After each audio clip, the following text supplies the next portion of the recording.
প্রবাসী বাবার সাথে প্রথম দেখা শিশু আয়ানের, অথচ প্রথম দেখাতেই শেষ বিদায়।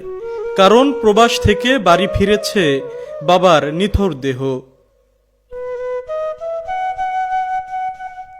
অনাগত সন্তানকে 1 মাসের গর্ভে রেখে 2024 সালের 24 জানুয়ারি সৌদি আরবে পাড়ি জমান সানি শেখ। সেখানে দাম্মাম শহরে একটি প্রতিষ্ঠানে খাবার ডেলিভারি ম্যান হিসেবে কাজ করতেন তিনি। গত 6 সেপ্টেম্বর স্থানীয় সময় রাত 10টার দিকে মোটরসাইকেল নিয়ে খাবার ডেলিভারির উদ্দেশ্যে বের হন সানি। পথে দ্রুত গতির বেপরোয়া একটি প্রাইভেট কার চাপা দেয় তাকে। এতে ঘটনাস্থলেই প্রাণ হারান সানি। আমি সকালবেলা ঘুমাইতে উঠে শুনি আম্মু কাঁদতেছে, আমি তোর পারে বিছনাতে পারিছি, দেখো কি হয়েছে। পাশের থেকে আসিফ ভাই কই সানি ভাই অ্যাক্সিডেন্ট করছে। গতকাল 18 সেপ্টেম্বর রাতে তার মরদেহ নিজ বাড়িতে এলে স্বজন ও প্রতিবেশীদের কান্না আর আহাজারিতে ভারী হয়ে ওঠে আকাশ বাতাস।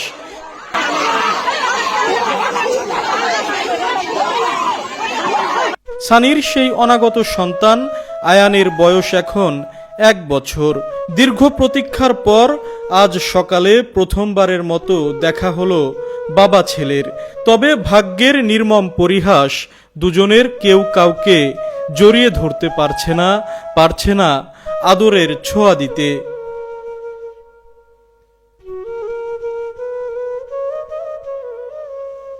পরিবারের অন্য সদস্যদের সঙ্গে কান্না আর আহাজারিতে আয়ানও শেষ বিদায় দিচ্ছে বাবাকে।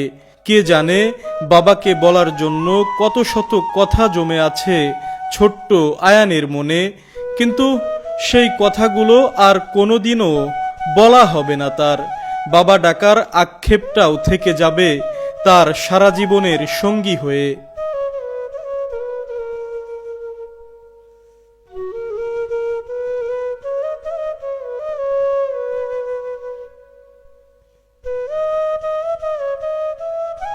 বাবাকে হারিয়ে নিস্তব্ধ হয়ে গেছে সানির 4 বছর বয়সী মেয়ে সিনথিয়া।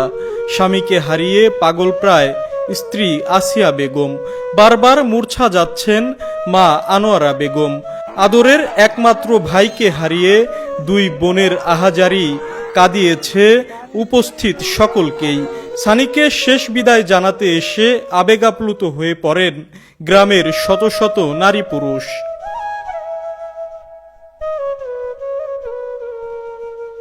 আজ সকাল 10:30টায় নামাজে জানাজা শেষে পারিবারিক কবরস্থানে দাফন করা হয় সানিকে।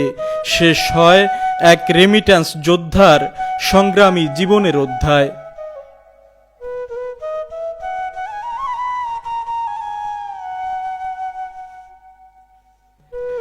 সানি শেখ রাজবাড়ী সদর উপজেলার শহীদহাবপুর ইউনিয়নের ধুলদি জয়পুর গ্রামের মজিদ শেখের ছেলে।